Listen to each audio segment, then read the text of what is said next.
नमस्कार साथियों, कैसे हैं आप। जैसा आप लोग जानते हैं कि हमारे चैनल के माध्यम से आप लोगों को इतिहास के प्रिलिमिनरी एग्ज़ाम के इम्पोर्टेंट फैक्ट्स बताए जा रहे हैं और इसके साथ आगे हम लोग इसी को आगे बढ़ाएंगे और इसमें आपके पॉलिटी और इकोनॉमी के भी जो आपके स्टैटिस्टिकल क्वेश्चन आते हैं उनको भी कवर किया जाएगा।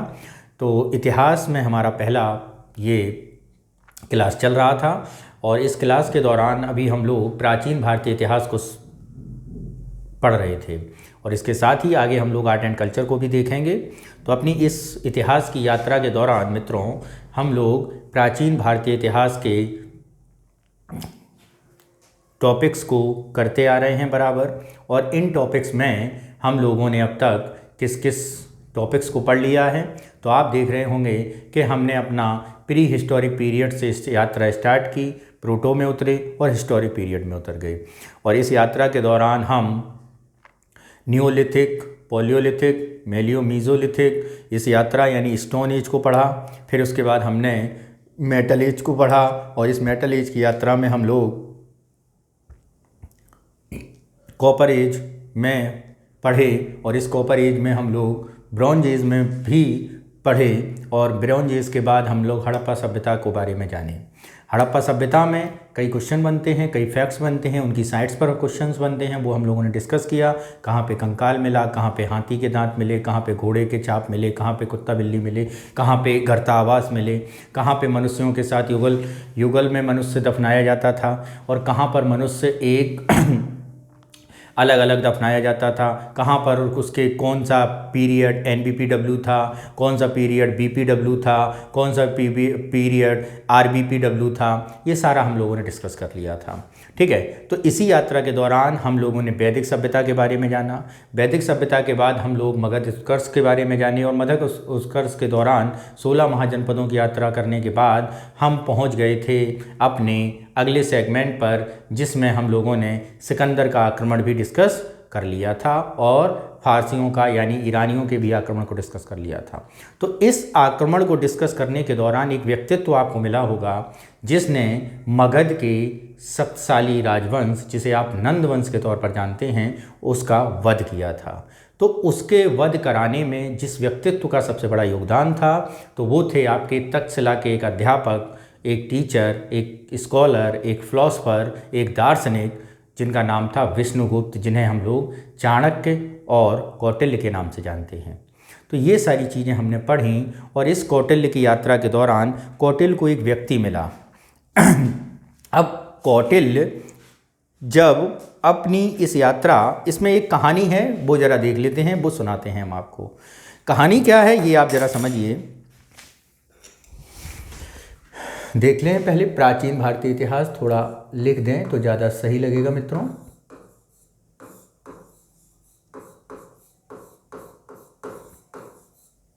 प्राचीन भारतीय इतिहास, जिसमें हम हिस्टोरिक पीरियड्स की बात कर रहे थे, और इस प्राचीन भारतीय इतिहास की यात्रा में हम लोगों ने चाणक्य को पढ़ा। चाणक्य की कहानी सुनते हैं। कहानी ये है कि भारत पर जब सिकंदर ने हमला किया 326 ईसा पूर्व यानी 326, ठीक है, जब सिकंदर में भारत पर हमला किया तो भारत में सबसे शक्तिशाली राजा आपका मगध में था। तो जो मगध का राजा है, जिसको आप घनानंद के नाम से जानते हैं, ठीक है, और उस नंद वंश के शासक ने अपनी विलासिता से पूर्ण जीवन जिया। हालांकि शक्तिशाली था। महापद्मानंद के 8 पुत्रों में से सबसे शक्तिशाली, सबसे योग्य व्यक्ति यही है, लेकिन उसे एक ऐसा राज्य मिल गया था जिसकी सीमाएं ज्योग्राफिकल की यानी भौगोलिक सीमाओं तक सीमित हो गई थी। कहने का मतलब है कि इधर सतपुड़ा, ऊपर विंध्याचल, नीचे अरावली, नीचे ईस्टर्न और वेस्टर्न घाट, ये सारी उसकी भौगोलिक सीमाओं के अंतर्गत आती थी। तो उसने सोचा हमें कोई हमला नहीं करेगा, लेकिन उसे क्या पता कि कहीं दूर यूनान में एक राजा है जिसका बेटा आ रहा है और वो बेटा क्या कर रहा है, वो बेटा पूरे विश्व को जीत रहा है। तो इस विश्व विजेता बेटे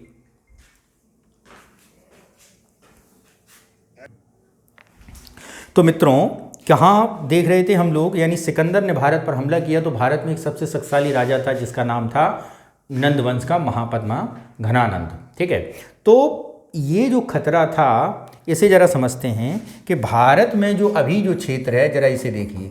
भारत में अब हम नॉर्थ इंडिया ही बनाएंगे, ये ध्यान रखना। ये जो भारत का आपका नॉर्थ का रीजन है, तो इस नॉर्थ इंडिया में, भारत के इस नॉर्थ इंडिया में, जैसे हमने इसमें पाकिस्तान भी इंक्लूडेड आज का कर लिया। ठीक है, तो इस नॉर्थ इंडिया में हुआ क्या, हुआ ये कि यहाँ पर एक शहर है, यहाँ पर एक शहर है। ठीक है, जो शहर जाना जाता है वर्तमान में, तो ये जगह पेशावर में है। कहाँ पर है? पेशावर में। ठीक है, तो ये जो पेशावर में है और ये जगह का नाम है तक्षशिला। क्या नाम है मित्रों? तक्षशिला। वहाँ पर एक अध्यापक है और वो इस विदेशी आक्रांता को जानता है। यानी कहने का मतलब है वो एक ऐसा व्यक्ति है जो विदेशी आक्रांता और देसी आक्रमणकारियों के बारे में विभेद करना जानता था भारत में। यानी ऐसा नहीं है कि हम लोग अनभिज्ञ थे, हम जानते ही नहीं थे कि कौन हमारे देश का राजा है, कौन हमारे देश से बाहर है। तो ये इस खतरे को समझा और इसने देखा, पूरे भारत में नज़र डाली, तो उसे भारत के पूर्व में एक व्यक्ति दिखा जो मगध पर शासन कर रहा था, यानी नंदवंश का राजा। तो ये जो नंदवंश के व्यक्तित्व हैं मिस्टर घनानंद, तो इनके पास वो मिलने आता है।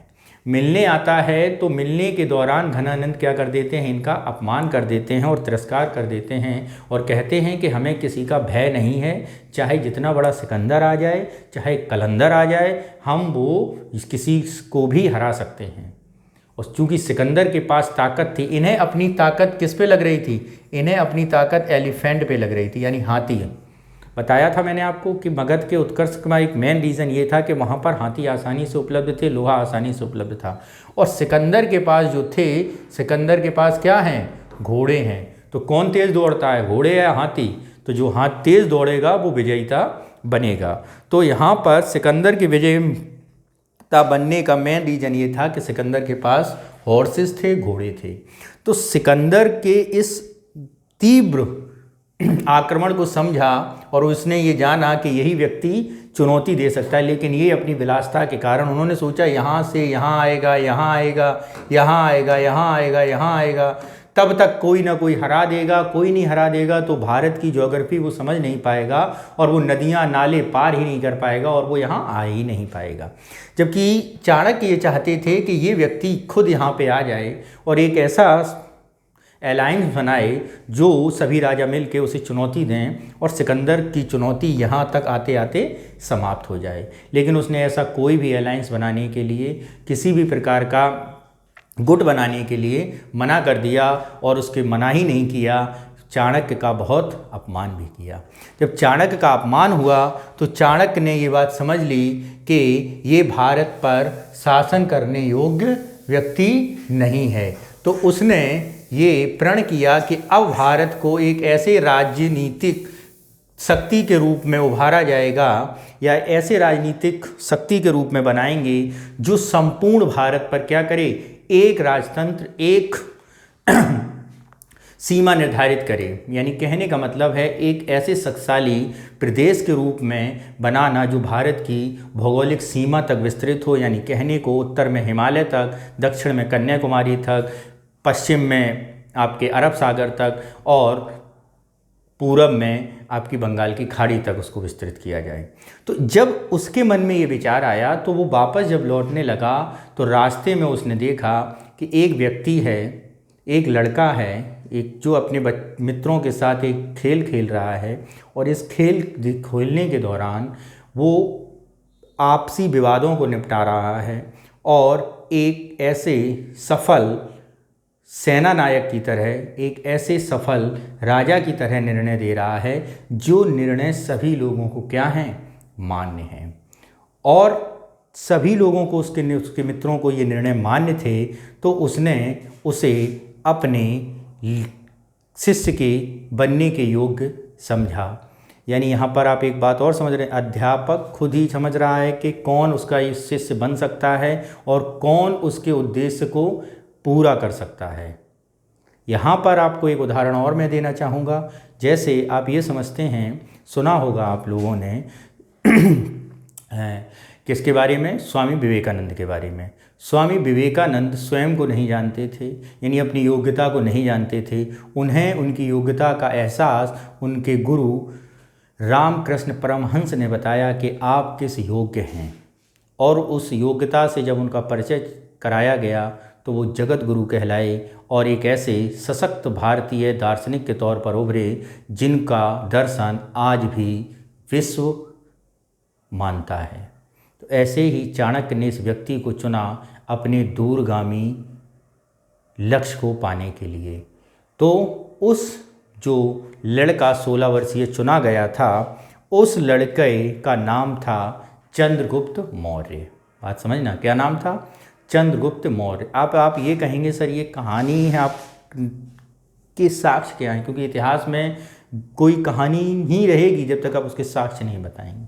तो उसके साक्ष्य कौटिल्य के अर्थशास्त्र में भी हैं, विज्ञानेश्वर के ग्रंथों में भी हैं, मृच्छकटकम में भी हैं। समझना ध्यान से।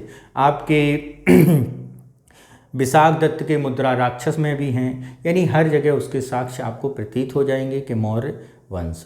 तो यानी उसने उस व्यक्ति लड़के को ट्रेंड किया, ट्रेनिंग दी और भारत में पहला राजनीतिक रूप से सेंट्रलाइज्ड पावर यानी एकीकृत साम्राज्य को बनाया, जिसमें राजा को असीम शक्तियां दी गई थीं और हैग, हीगल, प्लूटो सभी दार्शनों का, रूसो सभी दार्शनिकों ने जो बाद में अपना अपना ग्रंथ लिखे, बाद में अपने अपने ज्ञान दिए, वो सारे ज्ञान चाणक्य ने ऑलरेडी चंद्रगुप्त मौर्य को दे के तैयार किया था। उसकी ट्रेनिंग कराई गई, उसको ट्रेंड किया गया।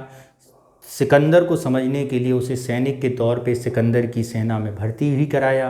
भर्ती कराने के दौरान वो सेना की बारीकियों को समझा, एक सैनिक की उपयोगिता, एक सैनिक को कैसे उपयोगी बनाया जा सकता है, रिसोर्सेज कैसे बनाया जा सकता है उसको समझा, एक कुशल सेना नेतृत्व कैसे किया जाएगा उसको समझा, और शासक के सभी गुणों को समझा। क्योंकि एक बात आप लोग समझना कि कुछ तो गुण उसमें ऑलरेडी हैं, बाय बर्थ हैं, और कुछ उसकी योग्यता को समझने वाले उस गुरु ने उसे क्या कर दिया? ट्रेंड कर दिया। तो इस तरह भारत में एक साम्राज्य का उदय होता है और वो साम्राज्य है मौर्य साम्राज्य। तो आज मित्रों हम लोग इसी मौर्य साम्राज्य को समझेंगे और डिस्कस करेंगे अपने एग्ज़ाम के पॉइंट ऑफ व्यू से हमें कौन कौन से पॉइंट पढ़ने हैं। तो ज़रा देखते हैं मौर्य साम्राज्य।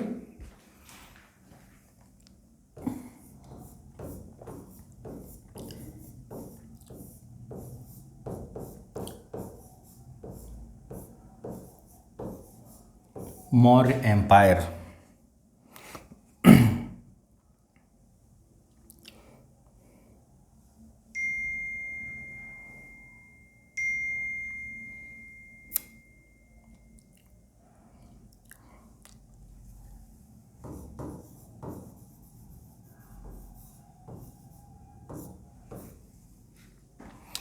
इसका जो कार्यकाल है मित्रों वो है 323 बीसी से, यानी 323 बीसी से 185 बीसी तक। 185 बीसी, बीसी यानी बिफोर क्राइस्ट। ठीक है। तो सबसे पहले बात कर देंगे हम लोग कि इसके स्रोत क्या हैं, मौर्य साम्राज्य के सोर्सेस क्या हैं हमारे पास, मौर्य साम्राज्य की जानकारी के स्रोत क्या क्या हैं। तो सबसे पहले बात करेंगे हम लोग साहित्यिक स्रोतों की। स्रोत जैसे पहले ही दिन हमने आपको बताया था कि हिस्ट्री में जो सोर्सेज हैं वो दो टाइप के सोर्सेज हैं, आर्कियोलॉजिकल सोर्सेज, ठीक है, और लिटरेचर सोर्सेज। तो यहाँ पे हम देखेंगे पहले लिटरेचर सोर्सेज, साहित्यिक स्रोत।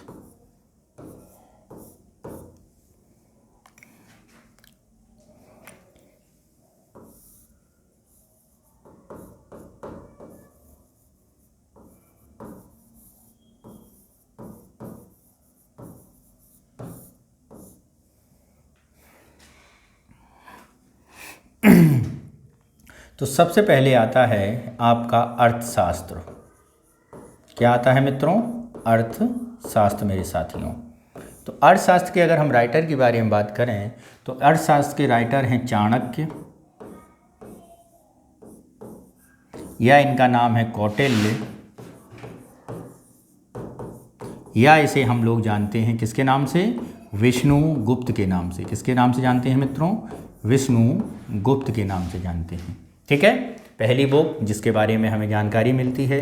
दूसरी इंडिका, कौन सी बुक है, इंडिका बुक है। ठीक है, ये जो इंडिका बुक है ये एक आपके यूनानी लेखक मेगास्थनीज की बुक है। किसकी है, मेगास्थनीज, मेगास्थनीज की बुक है, जो सेल्यूकेटर जब भारत पर हमला करेगा या चंद्रगुप्त मौर्य पर हमला करेगा उसके द्वारा बताई गई है। ठीक है, तीसरी अगर हम भारतीय लेखक के बारे में बात करें तो वो है आपकी महाभाष्य। क्या है मित्रों, महाभाष्य। ये किसकी बुक है, ये मित्रों बुक है पतंजलि की।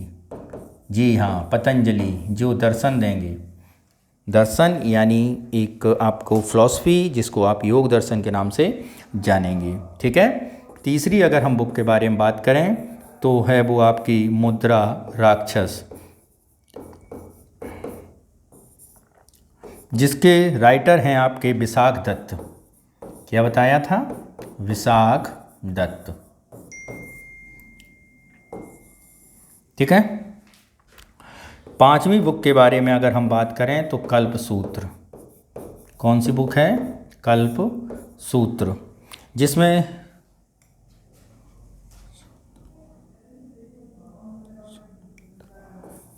जिसके राइटर हैं सोमेंद्र। ठीक है,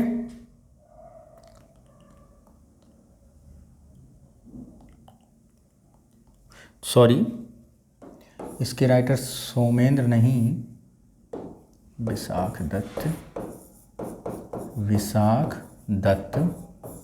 और कल्पसूत्र के हैं भद्रबाहु, भद्रबाहु। ठीक है, छठवीं बुक है कथा सरित सागर, कथा सरित सागर। इसके राइटर हैं मित्रों सोमेंद्र। ठीक है, ठीक। इसके बाद अगली बुक के पास चलें तो अगली बुक है आपकी चरक संहिता। क्या है मित्रों, चरक संहिता। चरक संहिता के राइटर आप लोग जानते होंगे, चरक हैं।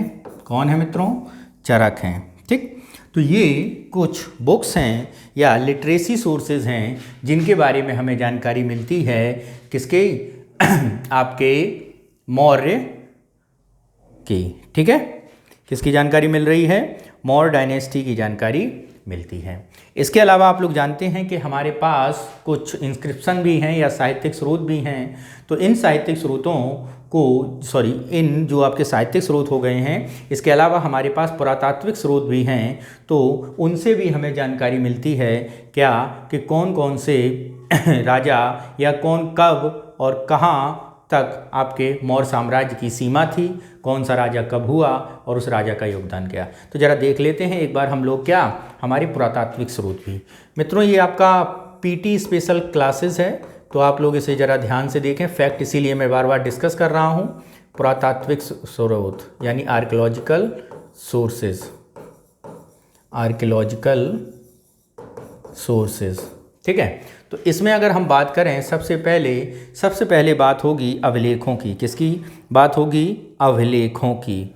और किसके अभिलेख हैं, अशोक के अभिलेख। किसके हैं, अशोक के अभिलेख। तो अशोक के जो अभिलेख हैं वो दो हैं। क्या हैं, अशोक के अभिलेखों को हम दो टाइप में बांट सकते हैं। एक आपके मित्रों स्तंभ लेख हैं। क्या हैं, स्तंभ लेख, जिसे आप स्तंभ लेख हैं। ठीक है, जिन्हें आप पिलर एटिक्स कहते हैं। और दूसरे हैं आपके शिलालेख। क्या हैं, शिलालेख, शिलालेख। ठीक है, समझे क्या हैं, एक तो आपके स्तंभ लेख हैं और एक आपके शिलालेख हैं। यदि हम यहाँ पे स्तंभ लेखों के बारे में बात करें तो मित्रों पिलर स्तंभ लेखों की संख्या कितनी है? स्तंभ लेखों की संख्या 7 है। कितनी है मित्रों? 7 है। और शिलालेखों की संख्या कितनी है? 14 है। कितनी है मित्रों? 14 है। यहाँ पे अशोक के जो ये शिलालेख है मित्रों, ये हमें अलग अलग भाषाओं के मिले हैं और अलग अलग जगह पर मिले हैं। जहाँ जहाँ जिनके हमें ये लेख मिले हैं, वहाँ वहाँ हमने ये कहा कि यहाँ तक केयस का साम्राज्य होगा, यहाँ तक मौर्यों का साम्राज्य जो है वो होगा। तो यहीं पर अगर हम देखें, कुछ शिलालेखों में अशोक के नाम भी मिला है। क्या? अशोक का नाम भी मिला है। कहीं उसे देवानाम पेय कहा गया है, ठीक है, कहीं उसका नाम अशोक कहा गया है, ठीक। तो अलग अलग नाम भी मिले हैं यहाँ पर।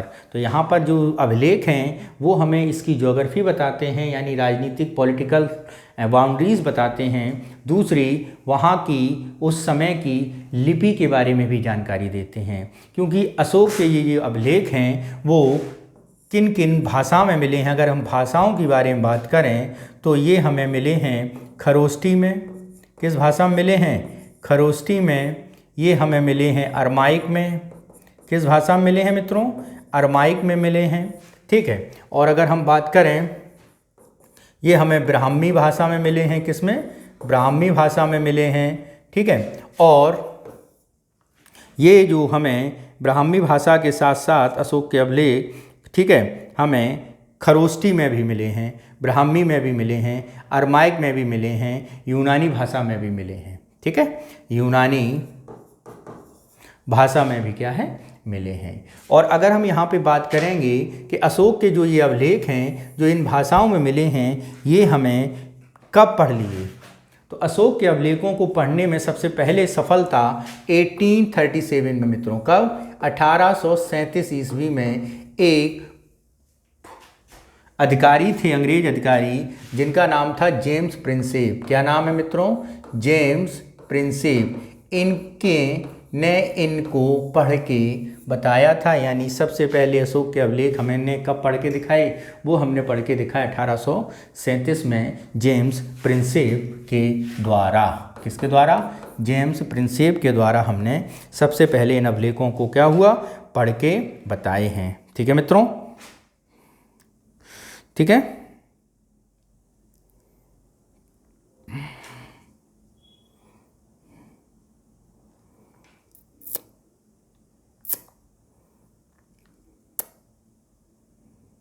ठीक।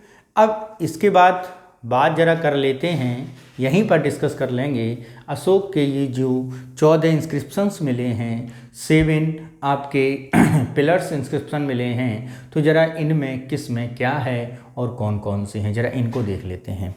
तो बात करते हैं हम सबसे पहले 14 आपके शिलालेखों को। किसके? 14 शिलालेखों के बारे में। तो 14 जो शिलालेख हैं हमारे, ठीक, उनमें क्या क्या है इसे ज़रा देख लेते हैं। शिलालेख, ये क्वेश्चन आता है मित्रों, किस शिलालेख में क्या है, ज़रा इसको डिस्कस कर लें। तो सबसे पहले बात करते हैं पहले शिलालेख में क्या कहा गया है। तो मित्रों, सबसे पहले शिलालेख में अशोक ने सभी प्रजाजनों को अपनी संतान बताया था। क्या बताया था? कि सभी प्रजाजन हमारी संतान हैं। इसके बाद अशोक ने इसी में ही बताया है कि पशुओं की बलि नहीं दी जाए। जरा देखें, संपूर्ण प्रजा मेरी संतान है। क्या है? मेरी संतान है। पहली बात, संपूर्ण प्रजा मेरी संतान है। दूसरी, पहले ही में ये बात की जा रही है, ठीक है। दूसरी ये कह रही है, कहा गया है इसी में, पशु बलि प्रतिबंधित। क्या है? पशु बलि प्रतिबंधित हुई इसमें में। क्या हुई? पशु बलि प्रतिबंधित। तीसरा, इसी पहले ही स्तंभ लेख में है मित्रों, वन्य जीव संरक्षण। क्या है? वन्य जीव संरक्षण। अब यहीं पे हम आपको बात बताएं, ठीक है, ये आपको किसी बुक वगैरह में नहीं मिलेगी, क्या कि भारत में सबसे पहला ऐसा कौन सा राजा हुआ है जिसने नेशनल पार्क बनाए, वन्यजीव अभयारण्य बनाए? तो सबसे पहले जो भारतीय राजा हुआ है वो सम्राट अशोक ही मित्रों हुआ है, जिसने भारत में सबसे पहले क्या बनाया? वन्यजीव यानी नेशनल पार्क बनाए हैं। ये बात ध्यान रखना। तो भारत में सबसे पहले नेशनल पार्क अशोक ने ही बताए थे और ये उसने अपने पहले स्तंभ लेख में बताया है। ठीक है, वन्यजीव संरक्षण।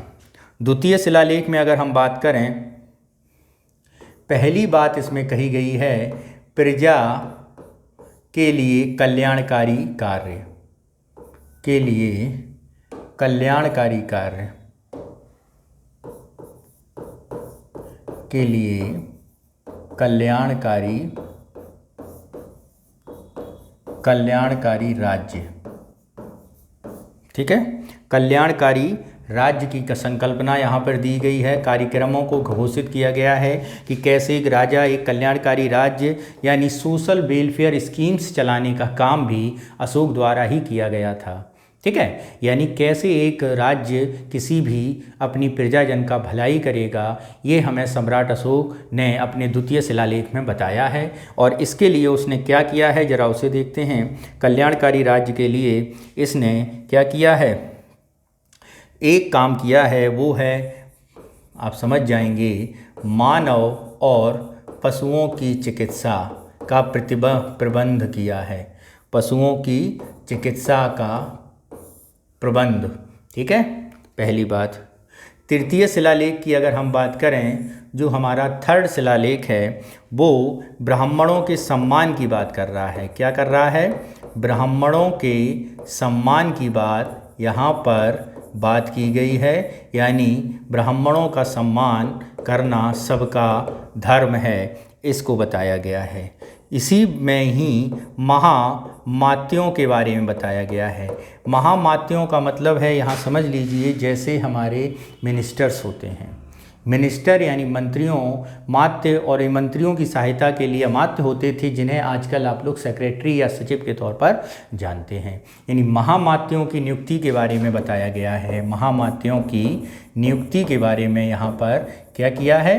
राजा द्वारा यानी अशोक द्वारा बताया गया है। तीसरा, चौथा अगर हम बात करें, चौथा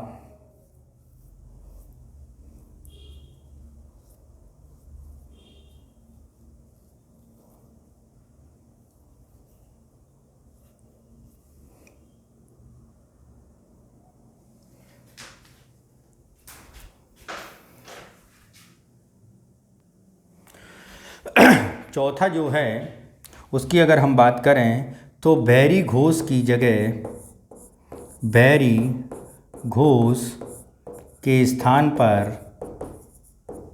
धम्म घोष की बात करता है। किसकी बात करता है? धम्म घोष की। ठीक है, यानी कहने का मतलब है कि अब कोई मेरा शत्रु नहीं है और हिंसा का पालन, या मैंने हिंसा छोड़ दी है और अब हमारे लिए सब क्या हैं? सब हमारे धार्मिक या धर्म पुत्र पुत्रियां, भाई बहन जन हैं। यानी धार्मिक यानी धर्म की बात यहाँ पर अशोक के द्वारा की जा रही है। ठीक है, जब यहाँ पर धर्म की बात की गई तो फिर पांचवा आ जाता है और वो करता है धर्म महामात्यों की नियुक्ति। धर्म महामात्रों के लिए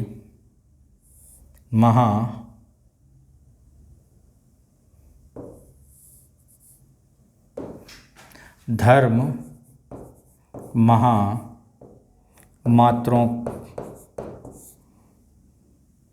की नियुक्ति के संबंध में। ठीक है, उनके आदेश, ठीक, इसके बारे में। आत्मनियंत्रण की शिक्षा के लिए, इसी में किसके बारे में बात की गई है? आत्मनियंत्रण की शिक्षा। आत्मनियंत्रण की शिक्षा की भी बात यहीं पर अशोक के द्वारा कर दी गई है। ठीक है, छठवें की अगर हम बात करें, अशोक का जो छठवां है, ठीक,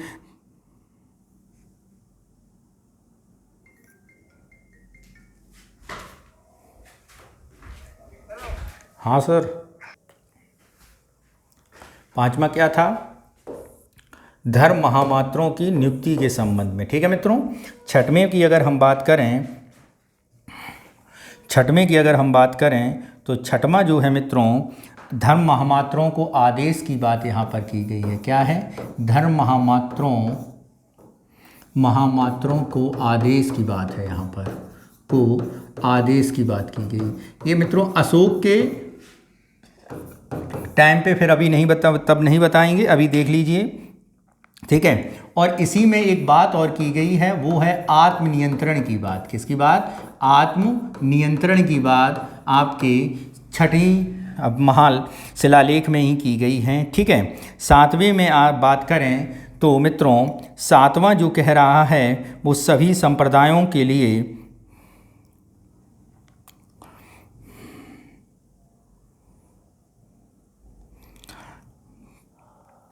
सातवां जो है मित्रों वो कह रहा है मस्तिष्क एवं आत्मनियंत्रण।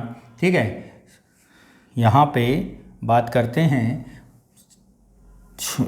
थोड़ा गलत हो गया है इसमें। सातवां जो है आत्मनियंत्रण की बात कर रहा है। किसकी बात कर रहा है? आत्मनियंत्रण की बात कर रहा है, एवं सभी के साथ सहिष्णुता। किसकी? सहिष्णुता की बात कर रहा है। किसकी बात कर रहा है मित्रों? सहिष्णुता की बात कर रहा है यहाँ पर अशोक का सातवां शिलालेख। ठीक है, और इसके बाद अगर हम बात करें सातवें शिलालेख के बारे में तो ये अशोक का सबसे लंबा शिलालेख है। क्या है? सबसे लंबा शिलालेख मित्रों कौन सा है? सातवां है। ठीक है, आठवें में अगर हम बात करें तो आठवां शिलालेख जो है वो है तीर्थ यात्राओं के बारे में बात करता है। क्या है? तीर्थ यात्राओं का उल्लेख आपके आठवें शिलालेख में है। किसका? तीर्थ यात्राओं के उल्लेख की जानकारी आठवें शिलालेख में है। नौवें शिलालेख में अगर हम बात करें तो सच्ची भेंटों के बारे में बात किया गया है, शिष्टाचार के बारे में यहाँ पे बात की गई है। किसके बारे में? शिष्टाचार के बारे में बात की गई है, सच्ची भेंटों के बारे में बात की गई है, यानी सच्चे उपहार के बारे में बात की गई है। ठीक है, 10वें शिलालेख के बारे में यदि हम बात करें प्रजा के हित के लिए बात की गई है। प्रजा के हित के लिए यानी जितने भी आपके राजा हैं, ठीक है, और जो उस राज्य के अधिकारी हैं उन्हें सदैव प्रजा के हित में ही काम करना चाहिए। ठीक है, 11वें की बात करें तो 11वां धर्म व्याख्या की बात करता है। किसकी बात करता है? धर्म व्याख्या की बात करता है।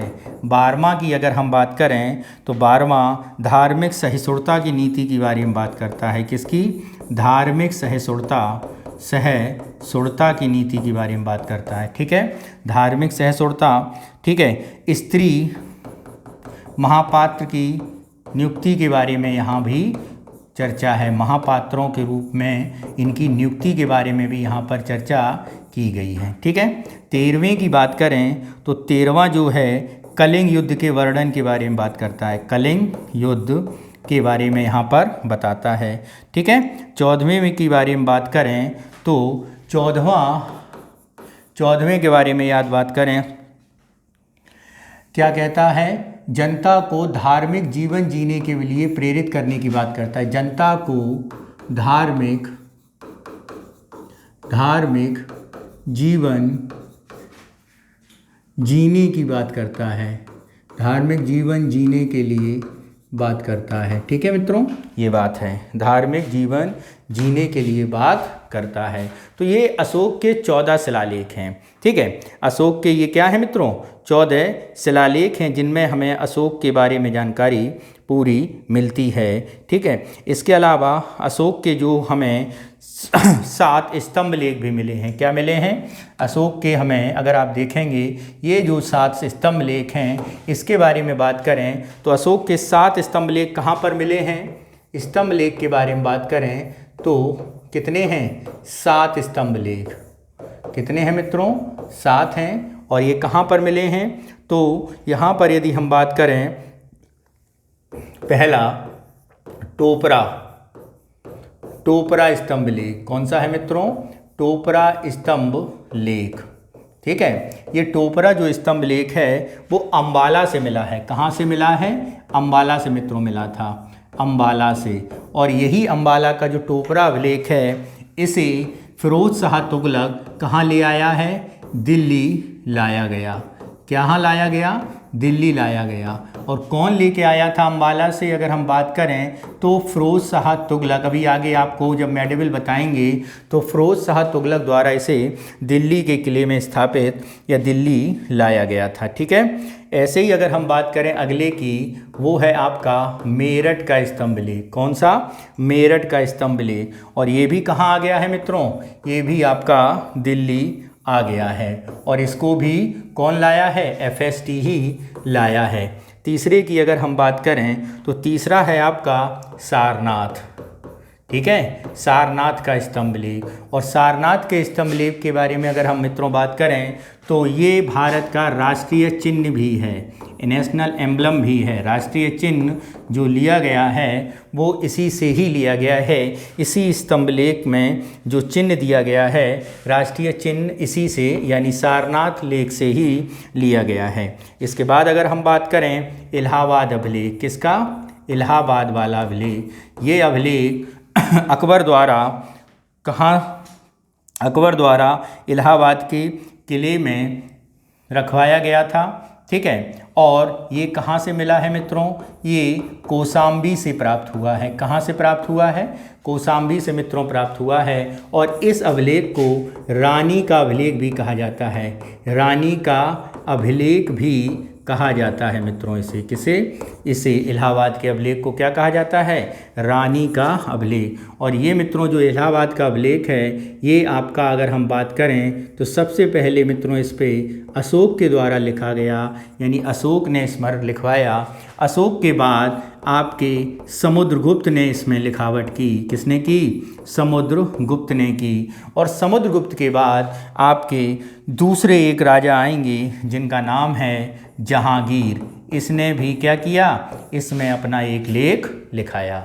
ठीक है। और इस जो इलाहाबाद के अभिलेख को अकबर द्वारा, किसके द्वारा?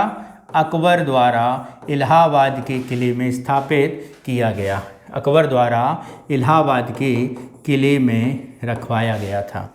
ठीक है, ये बात ध्यान रखना मित्रों कि इसको अकबर द्वारा इलाहाबाद के किले में रखवाया गया था। और इस पर अशोक के बाद समुद्रगुप्त ने और समुद्रगुप्त के बाद जहांगीर ने क्या किया? लिखा है। ठीक है। ठीक। इसके बाद अगर हम बात करें अगले में तो अगला है हमारा सांची। कहाँ? सांची का स्तंभ लेख। ठीक है, जो आपके MP में पड़ता है। सारनाथ की अगर हम बात करें तो ये बनारस में है मित्रों, UP में। ठीक है, बनारस में है, MP। ये मित्रों अब क्या हो गया है? नष्ट हो गया है। क्या है? ये अब नष्ट हो चुका है। ठीक है। छठवें की अगर हम बात करें तो छठवां लोहरिया, किसका? लोहरिया नंदनगढ़ का इसमें लेख है। लोहरिया नंदनगढ़, लोहरिया नंदनगढ़ स्तंभ लेख है। और ये लोहरिया नंदनगढ़ स्तंभ लेख आपका बिहार के चंपारण से प्राप्त हुआ है। कहाँ से प्राप्त हुआ है मित्रों? चंपारण से प्राप्त हुआ है। ठीक है। सातवां अगर हम यहाँ पर बात करें रामपुरवा अभिलेख। कौन सा? रामपुरवा। ठीक है, ये भी रामपुरवा लेख, ये भी मित्रों चंपारण से प्राप्त हुआ है। और यदि हम इसके वर्तमान लोकेशन के बारे में बात करें तो वर्तमान में ये कहाँ है मित्रों? तो वर्तमान में ये आपके राष्ट्रपति भवन में प्रतिष्ठित है। कहाँ पर? राष्ट्रपति भवन में रखा हुआ है, भवन में स्थापित। वर्तमान में कहाँ पर स्थापित है मित्रों? आपका ये राष्ट्रपति भवन में स्थापित है। ठीक है। तो ये तो हो गए इनके सोर्स के बारे में और यहीं पर हमने अशोक के लेखों के बारे में बता दिया है। अब हम जरा क्रोनोलॉजी देख लें मौर्य साम्राज्य के राजाओं के बारे में, वहाँ के उस समय के जो मौर्य के राजा हुए हैं वो देखते हैं। तो सबसे पहले मौर्य के संस्थापक के बारे में बात करें तो सबसे पहले मौर्यों का संस्थापक था चंद्रगुप्त मौर्य। कौन सा मित्रों? चंद्रगुप्त मौर्य। चंद्रगुप्त मौर्य को मौर्य साम्राज्य के संस्थापक के तौर पर स्थापित किसने किया? तो वो आपके चाणक्य द्वारा किया गया है और ये स्थापित 323 ईस्वी में गद्दी पर बैठेगा और 298 ईस्वी तक BC तक क्या रहेगा? गद्दी पर प्रतिष्ठित रहेगा, यानी 323 से 298 BC तक। ठीक है। अब चंद्रगुप्त मौर्य के अलग अलग नाम भी हैं मित्रों, कोई और इसके अलग अलग वंश में पैदा होने के भी बारे में बात की जाती है। कोई कहता है कि ये क्षत्रिय है, कोई कहता है दास है, कोई कहता है कुलीन वर्ग से है। तो अलग अलग मेथड हैं और अलग अलग नाम हैं। तो ऐसे ही इसके नाम अगर कौटिल्य के द्वारा देखे जाएं तो चंद्रगुप्त मौर्य रखा गया है। और यहीं पर यदि हम ग्रीक अभिलेखों में बात करें या ग्रीक में नाम रखें तो इसका ग्रीक में नाम, ग्रीक यानी ग्रीक में जो नाम दिया गया है तो वो नाम है आपका सेल्यूकस, सेंड्रोकोट्स। क्या नाम है? सेंड्रोकोट्स। इसका नाम सेंड्रोकोट्स नाम से भी जानते हैं। चंद्रगुप्त मौर्य का ग्रीक्स नाम क्या है? सेंड्रोकोट्स है। ठीक है। और इसको जो ये नाम दिया गया है, ये नाम ग्रीक राइटर प्लूटार्क, किसने? प्लूटार्क एवं जस्टिन ने दिया है। किसने दिया है? जस्टिन। ठीक है, जस्टिन द्वारा दिया गया है। ठीक है। प्लूटार्क जो जस्टिन के द्वारा इनके नाम, प्लूटार्क ने इन्हें क्या नाम दिया? जस्टिन के तौर पर। और इन्होंने ये भी कहा है, प्लूटार्क ने ये भी कहा है कि चंद्रगुप्त मौर्य पर बहुत बड़ी सेना थी और सेना का काउंट अगर हम यहाँ पर करें, इनके अनुसार चंद्रगुप्त मौर्य के पास लगभग 6,40,000 सैनिक थे। कितने हैं? 6,40,000 सैनिक थी। और इन सैनिकों की मदद से उसने भारतीय सीमा को पश्चिमोत्तर तक फैला दिया था और इन्हीं सैनिकों की मदद से चंद्रगुप्त मौर्य पहला भारतीय चक्रवर्ती सम्राट बना, पहला चक्रवर्ती राजा बना। ठीक है, पहला चक्रवर्ती राजा चंद्रगुप्त मौर्य अपने इन्हीं 6,40,000 सैनिकों के दम पर क्या हुआ? बना है। इसके बाद और आगे अगर हम बात करें, क्योंकि ये उस राज्य के ऊपर या उस भारत पर शासन कर रहा था जिसे कभी सिकंदर द्वारा जीता गया था, और सिकंदर का एक सेनापति था जिसका नाम था सेल्यूकस निकेटर। तो सेल्यूकस निकेटर ने जब ये देखा कि भारत में सिकंदर के बनाए हुए साम्राज्य को कोई चुनौती दे रहा है, तो सिकंदर के इस सेनापति ने, जिसे सिकंदर अपना भारतीय राज्य सौंप गया था, उसने इस पर क्या कर दिया? हमला कर दिया। तो जरा देखते हैं, यानी 305 BC, कब? 305 BC में चंद्रगुप्त मौर्य पर सेल्यूकस निकेटर ने हमला किया। किसने किया? सेल्यूकस निकेटर द्वारा हमला किया गया। किसके द्वारा मित्रों? सेल्यूकस निकेटर द्वारा इन पर क्या किया गया? हमला किया गया। ठीक है। और जब सेल्यूकस निकेटर के द्वारा इन पर हमला किया तो सेल्यूकस निकेटर को चंद्रगुप्त मौर्य ने अपनी इतनी विशाल सेना की सहायता से क्या कर दिया?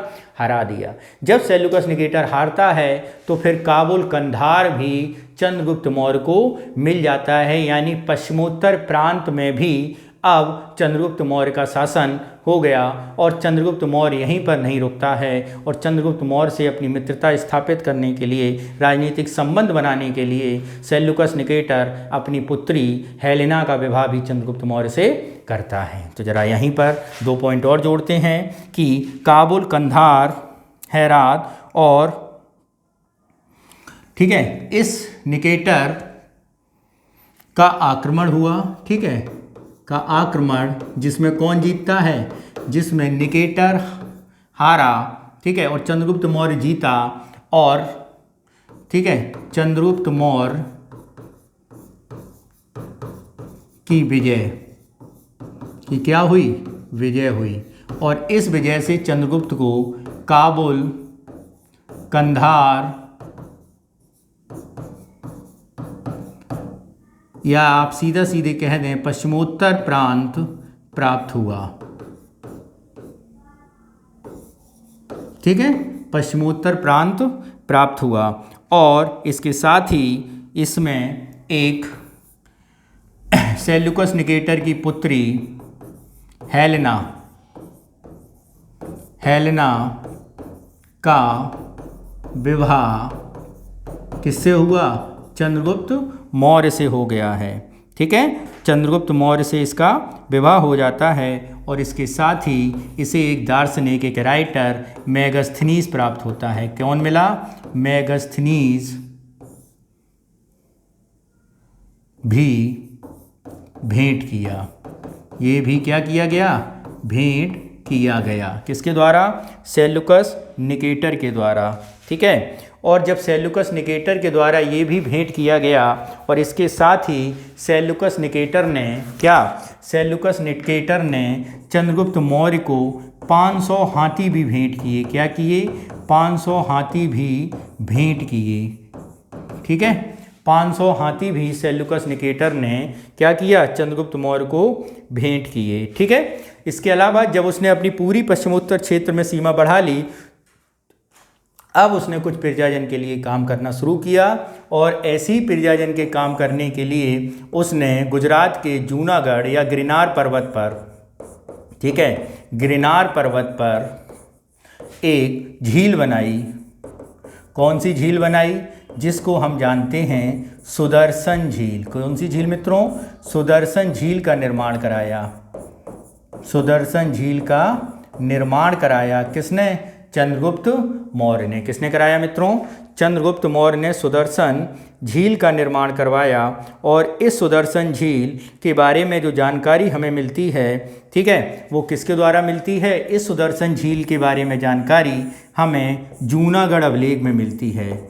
जूनागढ़ अभिलेख से, ठीक है, जूनागढ़ अभिलेख से हमें ये जानकारी मिलती है कि इसने क्या कराया था? ठीक है, क्या कराया था?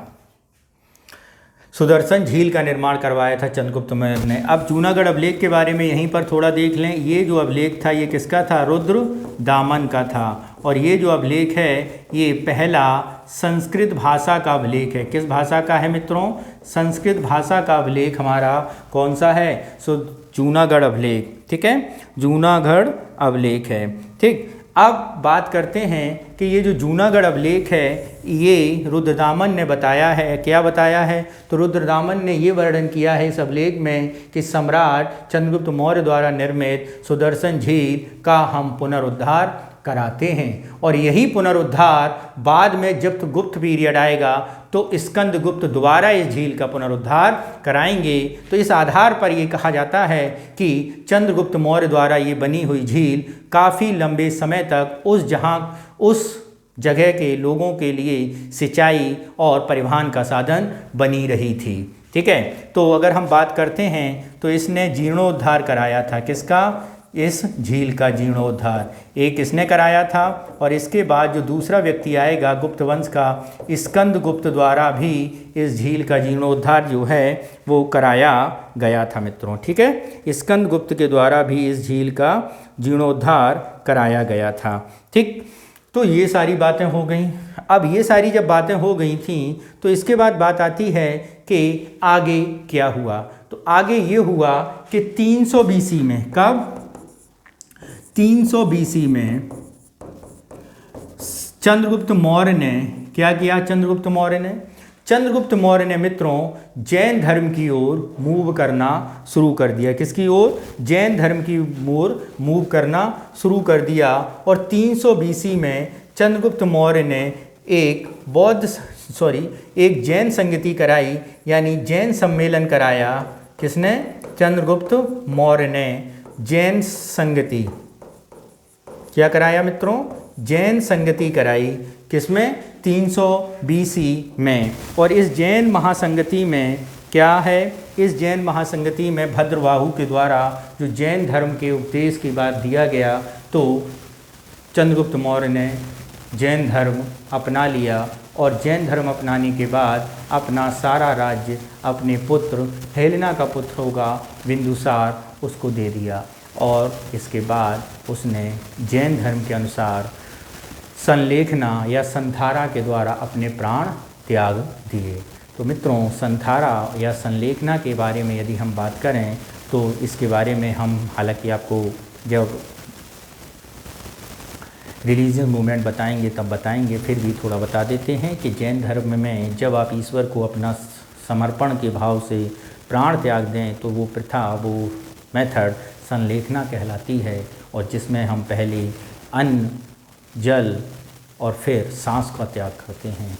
ये प्रथा क्या कहलाती है? इच्छा मृत्यु संलेखना या छुहिसिया के तौर पर भी जानी जाती है। तो आगे क्या है, 298 BC में अशोक चंद्रगुप्त मौर्य ने अपने बड़े पुत्र बिंदुसार को राज्य सौंपने के बाद संलेखना द्वारा, किसके द्वारा? संलेखना द्वारा, और चंद्रगुप्त यहाँ पर जैन धर्म अपना लिया था, ये भी ध्यान रखना, जैन धर्म अपनाया। संलेखना द्वारा प्राण त्याग दिए। ठीक है, अब इसके बाद अगले राजा की तरफ चलते हैं, और अगला राजा है हमारा बिंदुसार। क्या है मित्रों? बिंदुसार। बिंदुसार के बारे में बात करें तो ये मित्रों 298 BC से 273 BC तक मौर्य का शासक रहा। ठीक है, इसका अगर हम अन्य नाम के बारे में बात करें तो इसके अन्य नाम क्या हैं? एक नाम है इसका सिंहमित्र, सिंहसेन। क्या नाम है? सिंहसेन। ठीक है, दूसरा नाम है इसका अमित्रघात। क्या नाम है? अमित्रघात नाम है। ठीक है, इसके बाद अगर यदि हम बात करें ग्रीक में या ग्रीक ग्रंथों में, ग्रीक में इसका नाम किस नाम से जाना जाता है? तो ग्रीक में इसे अमित्रोचेटस के नाम से जाना जाता है। किसके नाम से जाना जाता है? अमित्रोचेटस के नाम से इसे हम जानते हैं। किसके नाम से? अमित्रोचेटस के नाम से जानते हैं। इसके बारे में अगर हम आगे बात करें तो मित्रों इसके 16 पत्नियां थीं। कितनी पत्नियां हैं? 16 पत्नियां। और अगर हम इसके पुत्रों के बारे में बात करें तो इसके कितने पुत्र हैं? 101 पुत्र हैं। इन्हीं 101 पुत्रों में ये कहा जाता है कि अशोक ने अपने 99 भाइयों की हत्या कर दी थी। यानी 99 की हत्या किसके द्वारा? अशोक के द्वारा कर दी जाएगी। केवल एक पुत्र जिंदा रहेगा, तिस्य को वो क्या करेगा? जिंदा रखेगा, उसकी हत्या नहीं करेगा अशोक के द्वारा। ठीक है, अशोक के द्वारा उनकी हत्या नहीं की जाएगी। अगर हम पत्नियों के बारे में बात करें तो सबसे बड़ी पत्नी जो थी उसका नाम धर्मा था। क्या नाम था? धर्मा। या एक और नाम है वो है सुभद्रांगी। क्या है? सुभद्रांगी। और यही अशोक की माँ है। क्या है? अशोक की माँ, यानी इन्हीं के सन का नाम अशोक है। बिंदुसार के 2 पितरों के बारे में हमें जानकारी मिलती है, एक है सुसीम और एक है अशोक। क्या है? एक है सुसीम और एक है अशोक। सुसीम को बिंदुसार तक्षशिला का गवर्नर बनाता है। क्या बनाता है मित्रों? तक्षशिला का गवर्नर बनाता है, जबकि अशोक को उज्जैन या अवंती का गवर्नर नियुक्त करता है। अगर हम यहाँ पे बात करें बिंदुसार के बारे में तो बिंदुसार चाहता था कि उसका बड़ा बेटा यानी सुसीम ही क्या बने? मौर्य का अगला राजा बने। लेकिन अशोक अपने पिता की मृत्यु के बाद सुसीम को गद्दी पर नहीं बैठने देता है और चाणक्य के एक शिष्य जिसका नाम है रामगुप्त, उनकी सहायता से इनकी क्या कर देगा? हत्या कर देगा। और इस तरह अपना क्या करेगा? जो बिंदुसार के बाद खुद राजा बनेगा। और ये जो 3 साल बिंदुसार के बाद आपका यहाँ पर संघर्ष दिखेगा। आगे आप जब आपको अशोक बताएंगे तो 276 BC में अशोक बैठेगा गद्दी पर, और वो 3 साल का जो गैप होगा तो वो यही गैप है कि अपने आप को सशक्त करने में अशोक वो समय बिताता है। क्या करता है? सशक्त करने में अपना विषय क्या करता? बिताता है। ठीक है, आगे अगर हम बात करते हैं अपनी योग्यता कैसे सिद्ध करता है अशोक। अशोक अपनी योग्यता ऐसे सिद्ध करता है कि सुसीम के समय तक्षशिला में विद्रोह हुआ। क्या हुआ मित्रों? तक्षशिला में विद्रोह हुआ। तो इस विद्रोह को दबाने के लिए बिंदुसार ने पहले किसे भेजा? सुसीम को भेजा। तो सुसीम तक्षशिला के विद्रोह दबाने में असफल रहे। ठीक है, सुसीम क्या रहते हैं? असफल रहते हैं। सुसीम तक्षशिला के सुसीम विद्रोह दबाने में क्या रहे, असफल रहे, और फिर उस विद्रोह को दबाने के लिए बिंदुसार उज्जैन से अशोक को बुलाते हैं, जो कि यहाँ पर सफल हो जाता है और उसे दबा देता है। ठीक है, क्या कर देता है, दबा देता है। इसके अलावा यदि हम बात करें कि बिंदुसार के समय 2 यात्री भारत आते हैं, और ये अगर हम बात करें वो संदेश भाग कौन से हैं, तो एक है डाईमेकस है, ठीक है, जो डायोनिसिस जो मिस्र का दूत है, मिस्र का राजदूत है, ठीक है, यहाँ पर आता है। ठीक, और दूसरा आपका डाईमेकस के बारे में बात करें तो ये सीरिया का है। किसका है मित्रों, सीरिया का है, सीरिया का दूत है। ठीक है, और दूसरा अगर हम बात करते हैं दूसरा, तो वो डायनोसिस है। क्या है, डायोनिसस है, जो कि किसका है, जो कि मित्रों मिस्र का क्या है, मिस्र का दूत है। तो यहाँ पर 2 बात आती है। इसके बाद आगे बताते हैं क्या कि भारत में कई संप्रदाय आए, उन्हीं में से एक संप्रदाय होगा जो कि आजीवक संप्रदाय होगा। क्या होगा, आजीवक संप्रदाय। ये आजीवक संप्रदाय मित्रों जो होता है वो बड़ा भाग्यवादी संप्रदाय होता है, यानी भारत का वो संप्रदाय जो कर्म को न मानकर फेथ यानी भाग्य को मानता है, वो संप्रदाय कौन सा है, आपका आजीवक संप्रदाय है। तो इस संप्रदाय के जो प्रवर्तक थे वो मेखाली पुत्र तिस्स थे। ठीक है, मेखा पुत्र गोसाल, तो ये वही गोसाल हैं जो महात्मा बुद्ध के साथ 6 वर्ष तक तपस्या करेंगे और बाद में फिर कहेंगे कि तपस्या से कुछ नहीं होता है, जो मिलता है वो हमें भाग्य से मिलता है। तो इन्हीं भाग्यवादियों से बिंदुसार क्या होगा, काफ़ी प्रभावित होगा, और अपने जीवन के अंतिम समय में बिंदुसार कौन सा संप्रदाय ग्रहण कर लेगा, आजीवक हो जाएगा, यानी भाग्यवादी हो जाएगा। तो अपने अंतिम समय में बिंदुसार क्या हो जाएगा, भाग्यवादी हो जाएगा। और जब वो भाग्यवादी हो जाएगा तो फिर अगला राजा आपका कौन बनेगा, वो बनेगा आपका सम्राट। कौन बनेगा मित्रों, वो बनेगा आपका सम्राट अशोक। ठीक है, जरा देखते हैं। अब बात आती है सम्राट अशोक की। तो भारत का पहला महानतम राजा जो बना है वो बना है अशोक, और गद्दी पर बैठ रहा है वो समय है 269 BC से कितने तक, 232 BC तक। कब तक, 232 BC तक। ठीक है, अशोक का नाम, सबसे पहले क्वेश्चन आता है कि अशोक का नाम, अशोक हमें कहाँ से मिलता है। तो अशोक का नाम जो अशोक हमें मिला है वो हमें मिला है कहाँ पे, मास्की अभिलेख में। कहाँ पर, मास्की यानी कर्नाटक में मास्की अभिलेख में अशोक का नाम, अभिलेख में इसका नाम क्या है, अशोक वर्धन है। क्या है मित्रों, अशोक वर्धन है। ठीक है, दूसरी अगर हम बात यहाँ पर करें कि गुर्जरा अभिलेख में भी अशोक का नाम मिलता है। गुर्जरा यानी आपका मध्य प्रदेश में दतिया के पास है। तो इसमें इसका नाम, अगर हम अशोक के नाम के बारे में बात करें तो यहाँ पर इसका नाम है देवानाम पिय। ठीक है, यानी देवताओं का प्रिय अशोक राजा। ठीक है, देवताओं का नाम प्रिय अशोक राजा यहाँ पर मिलता है। ठीक, इसके बाद अगर हम बात करें, अपने राजा बनने से पहले अशोक अपने 99 भाइयों की हत्या करता है, और इन 99 भाइयों की हत्या कराने में उसकी सहायता चंद्रगुप्त मौर्य का शिष्य रामगुप्त करता है। ठीक है, ये बात ध्यान रखना। पहले सुसीम को राजा बिंदुसार बनाना चाहते थे, और इसी संघर्ष में सुसीम मरता है और तिस्स यहाँ पर वो जीवित छोड़ देता है। इस तरह कहा जाता है अशोक ने अपने 99 भाइयों की हत्या जो है वो की थी। अशोक ने उज्जैन की राजकुमारी महादेवी से विवाह किया। अशोक की अगर हम बात करें तो अशोक का विवाह उज्जैन की राजकुमारी महादेवी से हुआ।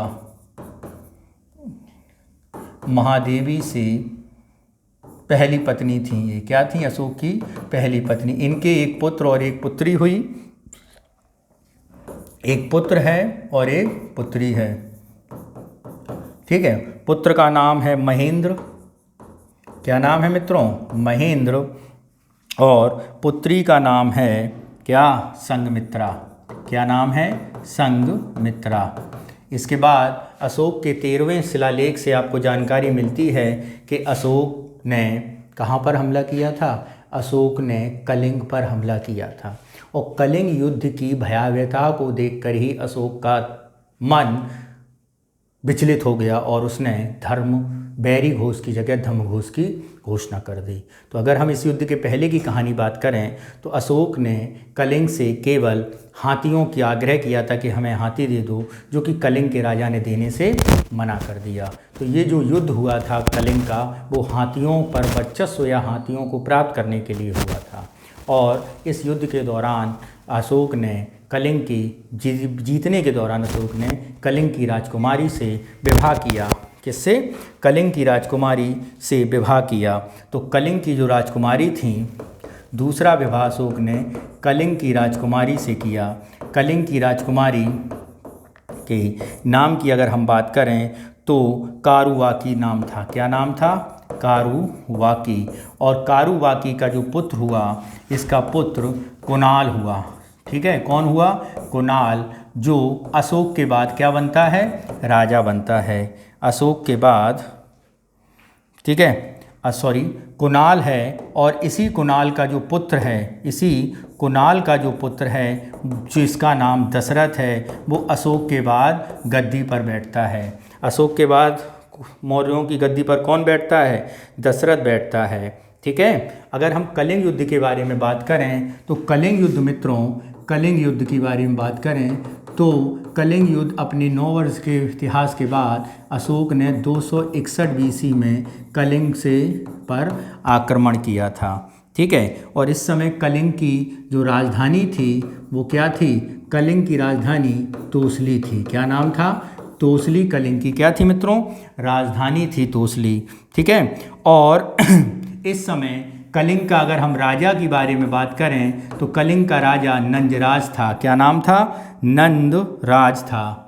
ठीक है। कलिंग का राजा क्या था? नंदराज था। इसके बारे में जो सारा उल्लेख हमें मिलता है, जो स्रोत है, वो है आपका हाथी गुम्फा अभिलेख में। कहाँ पर? हाथी गुम्फा अभिलेख से हमें ये जानकारी मिलती है कि अशोक ने यहाँ पर हमला किसके लिए किया था? यहाँ पर हमला अशोक ने हाथी प्राप्त करने के लिए किया था। किसके लिए किया था? हाथी प्राप्त करने के लिए किया था मित्रों। ठीक है। तो जब अशोक ने कलिंग पर हमला किया तो अशोक का मन विचलित हो गया और अशोक ने बौद्ध धर्म अपना लिया। क्या अपना लिया? बौद्ध धर्म अपनाया। ठीक है। इसी युद्ध के बाद तो जब बौद्ध धर्म अपनाया तो अशोक को बौद्ध धर्म की शिक्षा किसने दी? ये क्वेश्चन काफ़ी पूछा जाता है। तो अशोक को बौद्ध धर्म की शिक्षा मित्रों उपगुप्त ने दी। किसने दी? उपगुप्त ने बौद्ध धर्म की शिक्षा अशोक को दी थी। ठीक है। ऐसे ही एक क्वेश्चन और पूछा जाता है, अशोक का धर्म परिवर्तन किसने कराया? अशोक का धर्म परिवर्तन किसने कराया? तो अशोक का धर्म परिवर्तन कराया था मोगलीपुत्र तिस्स ने। किसने कराया था? मोगलीपुत्र तिस्स द्वारा अशोक का धर्म परिवर्तन कराया गया था। किसके द्वारा? मोगलीपुत्र तिस्स के द्वारा अशोक का धर्म परिवर्तन कराया गया था। ठीक है। और धर्म या बौद्धिस्ट बनने के बाद अशोक ने बौद्धिस्ट बनने के बाद 10 वर्ष बाद, कितने वर्ष बाद? 10th ईयर वर्ष बाद 10वें वर्ष किसकी यात्रा की? बोध गया की यात्रा की। किसकी की मित्रों? बोध गया की यात्रा की। ठीक है। और इसके बाद उसने अपने शासन के 20वें वर्ष, कौन से वर्ष? 20वें वर्ष उसने क्या किया? 20वें वर्ष उसने लुम्बिनी कौन सा प्लेस है? लुम्बिनी जहाँ पर महात्मा बुद्ध का जन्म हुआ। लुम्बिनी को कर मुक्त यानी टैक्स फ्री एरिया घोषित कर दिया था। और ये जो जानकारी हमें मिलती है मित्रों, ये अशोक के रुमनदेही अभिलेख से मिलती है। किससे मिलती है? रुमनदेही अभिलेख से। रुमनदेही अभिलेख से ये जानकारी हमें क्या है? मिल रही है मित्रों। किससे मिल रही है? रुमनदेही अभिलेख से ये मित्रों हमें जानकारी मिल रही है। ये बात ध्यान रखना, ठीक है। तो अशोक, मैंने आपको क्या बताया था? अशोक पहला राजा है जिसने 14 शिलालेखों का निर्माण कराया। इसके बाद क्या बताया था? अशोक पहला राजा है, जब लेखों के बारे में बता रहे थे कि अशोक पहला राजा है जिसने भारत में सबसे पहले किसका काम किया? सबसे पहले उसने नेशनल पार्क बनाने का काम किया है। तो पहला राजा जिसने नेशनल पार्क बनाए वो कौन था? वो अशोक था, ठीक है। इसके अलावा यदि हम बात करें अशोक के इस समय अशोक ने तीसरी बौद्ध संगति, कौन सी? 3, 2 तो बता चुका था मैं, ठीक है। अजातशत्रु काम टाइम से, काला अशोक के टाइम से, और उसके बाद तृतीय बौद्ध संगति, कौन सी? तृतीय बौद्ध संगति। तृतीय बौद्ध संगति कब हुई? 251 BC, अशोक के समय ही कराई गई। तृतीय बौद्ध संगति कब हुई? अशोक के समय कराई गई, ठीक है। और अशोक के समय तृतीय बौद्ध संगति हुई, और जिसमें अध्यक्ष कौन बना? अगर हम बात करें तो मोगली पुत्र तिस इसके क्या बने थे? अध्यक्ष हुए थे, ठीक है। और मोगली पुत्र तिस इसके अध्यक्ष हुए थे। और इसी बौद्ध संगति में थर्ड पिटक कौन सा मिला? थर्ड पिटक मिला, जिसे किस नाम से जाना जाता है? अभिधम्म पिटक। अभिधम्म पिटक की रचना हुई। हालांकि बौद्ध धर्म जब बताएंगे तब इसके बारे में हम लोग डिटेल से चर्चा करेंगे, ठीक है। अभी देख लीजिए इसमें कौन सी संगति की रचना हुई? अभिधम्म पिटक की रचना हुई। इसके बाद अगर हम बात करते हैं एक और आगे की बात के बारे में कि अशोक ने कौन कौन से धर्मों में अपना जीवन जिया था। तो अशोक ने अपना जीवन जो प्रारंभ किया था वो शिव की उपासना के रूप में किया था। यानी प्रारंभ में अशोक क्या था? शिव का उपासक था। बाद में अशोक क्या बना? बाद में उसने बौद्ध धर्म अपना लिया। बाद में क्या अपनाया? बौद्ध धर्म। और बौद्ध धर्म अपनाने के बाद फिर उसने क्या अपनाया? बौद्ध धर्म अपनाने के बाद, शिव उपासना के बाद, बौद्ध धर्म अपनाने के बाद अशोक ने अपना अगला सेगमेंट, अशोक ने अपने जीवन के अंतिम समय में आजीवक बन गया। आजीवक बन गया, जिसका उल्लेख या इसके बारे में जानकारी आजीवक ग्रंथों में मिलती है। और वो इसलिए भी सही होती है क्योंकि ये कहा जाता है कि अशोक ने आजीवकों के लिए बराबर की पहाड़ियों में, ठीक है, यानी उड़ीसा में क्या किया था? गुफाएं दान दी थीं। कहाँ? बराबर की पहाड़ियों में बराबर की गुफाओं को आजीवकों को दान दे दिया था। बराबर की गुफाओं को आजीवकों को दान दे दिया था।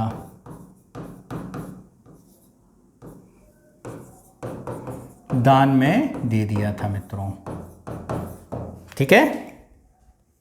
आजीवकों को दान में क्या दे दिया था, ठीक है। इसके अलावा यदि हम बात करें अशोक ने जो क्या किया था, अशोक ने 2 स्तूप बनवाए, बता दिए थे आपको, सांची की स्तूप और सारनाथ में धमेक स्तूप, ठीक है। इसके अलावा अशोक ने एक शहर भी बसाया और उस शहर का नाम है श्रीनगर। अशोक ने कौन सा शहर बसाया था? श्रीनगर शहर बसाया था। 2 स्तूप भी लगाए थे, ठीक है। इसके बाद अगर हम बात करें कि मौर्य साम्राज्य के अशोक के बाद कुणाल हुए, और कुणाल के बाद अंतिम राजा की अगर हम बात करें, अशोक वंश के अंतिम राजा या मौर्य वंश के अंतिम राजा जो था वो आपका क्या था? अंतिम राजा बृहद्रथ था। क्या था? बृहद्रथ था। अब हम यहाँ पर एक बात और बता दें मित्रों, ये जो बृहद्रथ महोदय थे, या अशोक के आते आते 320 का साम्राज्य 185 BC में ही समाप्त हो गया। इसका मेन कारण ये था कि अशोक ने धर्म अपना लिया। अब आप कहेंगे कि धर्म अपनाने से क्या कोई राज्य समाप्त हो जाएगा? तो धर्म अपनाने से कोई राज्य समाप्त नहीं होता है, लेकिन उस धर्म, उस राज्य को चलाने के लिए आय चाहिए। तो आय के साधनों को आप नहीं अपनाएंगे, आप नवीन टेक्नोलॉजी को नहीं अपनाएंगे तो आप 100% क्या हो जाएंगे, विफल हो जाएंगे। आप यदि स्मार्ट वर्कनेस नहीं अपनाएंगे तो आज के युग में आप पीछे छूट जाएंगे। तो यही मौर्य साम्राज्य के साथ हुआ। वो मॉडर्नाइजेशन को नहीं समझा, आधुनिकता को नहीं समझा और उसी धर्रे पे चला रहा। और जो एक सशक्त साम्राज्य था, एक सुसंगठित साम्राज्य था, एक केंद्रीकृत राज्य था, वो धीरे धीरे क्या हो गया, धराशायी हो गया। और भारत में एक अन्य वंश की स्थापना होती है जिसको आप शुंग वंश के नाम से जानते हैं। कहा यह जाता है कि पुष्यमित्र शुंग, जो कि बृहद्रथ का सेनापति या अमात्य था, उसी ने ही इसकी हत्या कर दी और मौर्य साम्राज्य को समाप्त करके शुंग साम्राज्य की स्थापना की। तो इस तरह जो चंद्रगुप्त मौर्य के द्वारा स्थापित साम्राज्य था वो समाप्त होता है। और आगे हम लोग मित्रों डिस्कस करेंगे मौर्य साम्राज्य के समय की राजनीतिक व्यवस्था केंद्रीकृत थी, केंद्र डिसेंट्रलाइज थी, और आपके प्रशासनिक व्यवस्था और उस समय की आर्ट एंड कल्चर को अपने अगली क्लास में। तो आप हमारे चैनल से जुड़े रहिए और इस यात्रा के दौरान आप हमारे सारे वीडियो को ध्यान से देखिए। ये मैं कह रहा हूँ कि आपका प्री के कोई भी टॉपिक्स इस टॉपिक्स से बाहर क्वेश्चंस नहीं जाएंगे। आप इसे ध्यान से पढ़िए, अपने मित्रों को पढ़ाइए। धन्यवाद। शुभ रात्रि।